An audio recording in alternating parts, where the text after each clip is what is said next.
BSF est un partenaire historique de la filière biocontrôle puisqu'on est présent depuis 25 ans sur la technologie du biocontrôle et nous sommes leaders en France avec 15% de part de marché.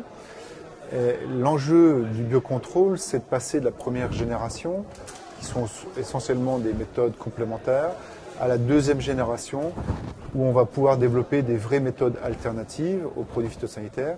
Et ça demande un engagement, des investissements pour répondre à la complexité. BSF ne peut plus travailler tout seul. Il faut absolument construire des partenariats avec la recherche publique, avec la recherche privée, avec des startups.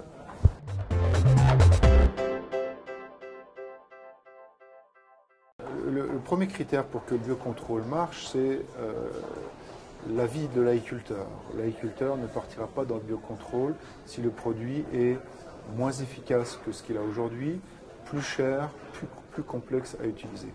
Et donc il faut absolument que cette première génération de biocontrôle, qui vont s'inscrire dans des programmes avec des pesticides, soit absolument testés, validés. Et ça demande du temps. Et ça veut dire que entre les annonces publiques et la réalité du terrain, il va y avoir un gouffre. Et ce qui est important, c'est qu'on revienne à la réalité du terrain. Il n'y aura pas de méthode de biocontrôle qui sera imposée par les politiques aux agriculteurs. C'est pas comme ça que ça se passe.